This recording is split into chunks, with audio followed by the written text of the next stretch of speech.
But the implementation of the 2017 budget leaves much to be desired. According to President Buhari, there is a massive revenue shortfall from government agencies, leaving revenue targets well below expectations. A key revenue shortfall was from independent revenues. Only 155.14 billion naira was remitted by September 2017, as against the projected pro-rate sum of 605.87 billion naira. This represents a 74% shortfall, which is very disappointing. Tagged a budget of consolidation, the 2018 budget proposes the sum of 8.612 trillion naira aggregate expenditure, with recurrent expenditure of 3.494 trillion, capital spending of 2.428 trillion naira, and debt service of 2.014 trillion naira. The budget is based on a benchmark oil price of $45 per barrel, an exchange rate of 305 naira to a dollar, as well as GDP growth of 3.5%. Key sectoral allocations in the 2018 budget are the Presidency, 51.445 billion, National Assembly, 125 billion, Ministry of Defense, 567.433 billion, Ministry of Information and Culture, 51.477 billion, INEC, 45.500 billion, the Secretary to the Government of the Federation, 81.877 billion, Ministry of Agriculture, 172.796 billion, Ministry of Power, Works and Housing, 590.087 billion naira. Other critical sectors are Ministry of Petroleum Resources, 74.090 billion, Ministry of Mines and Steel Development, 23.461 billion, Judiciary, 100 billion, Ministry of Education, 605.795 billion, Ministry of Health, 340.456 billion naira. This yearly engagement between Parliament and the President presents an opportunity for the leadership of the National Assembly to bear their minds on lingering issues. The Speaker of the House of Representatives and the Senate President took advantage of this opportunity. I would like to advise and caution that there is no better time in this administration than now for a vigorous drive for a good working relationship between the executive and the legislature. The early passage of the 2018 budget will depend on this good working relationship. The passage of important executive bills that will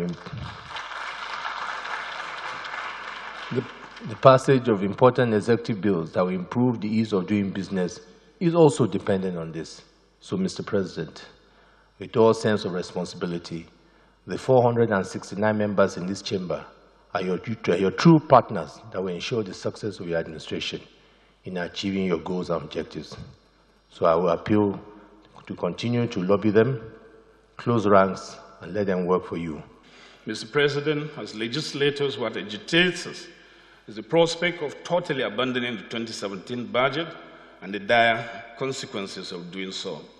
Questions that must be answered include whether we have effectively enforced 2017 fiscal targets and whether managers have complied with the budget as authorized by the legislature. Our experience with the implementation of the 2016 budget amply demonstrates that obeying our appropriation laws maximizes the release of our potentials, while violating appropriation laws caps the release of our national potentials. The President laid the budget before Parliament. But what are the views of lawmakers on the budget passed? Reacting after the presentation, some lawmakers applauded the budget as presented by the President. He stood there for an hour and almost and a half, and he is absolutely physically fit. We thank God for that. Secondly, I'd like to say he was totally on point, and he has definitely shown commitment to the development of the economy. and Nigeria as a whole. I think it was a very good presentation. There was something in the budget for every part of this country. There was something in the budget for every hope and every aspiration. And all in all, if passed the way it is and implemented the way it should be, I believe that the budget would make a difference in the life of Nigerians. Others, however, are not that optimistic. If we're supposed to spend our way out of a recession and we're only spending 10% out of a recession, then I'm a little worried about the optimism. And, you know, for me, the 2017, 10%, 2018, a higher number. My concern is, what is the premise? What is the basis for us to even have presented a budget this year that was higher than last year's budget? I think there's quite a few opportunities that we have that were not explored today.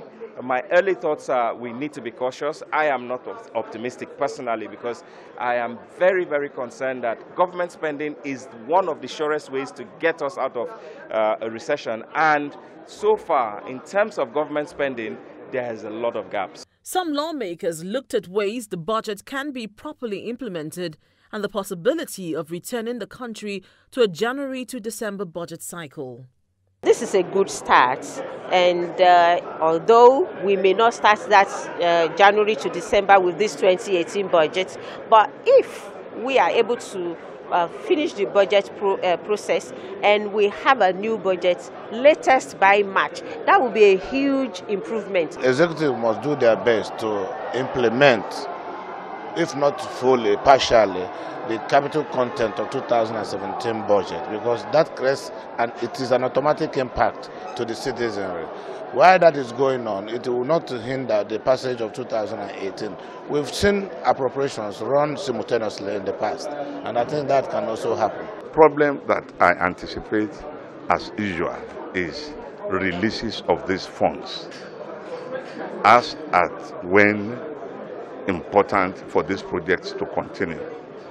If we can conquer that, implementation will be easy. The 2018 budget proposal has a long journey before it is passed to law. In the past, this journey has often been fraught with tensions between the executive and the National Assembly.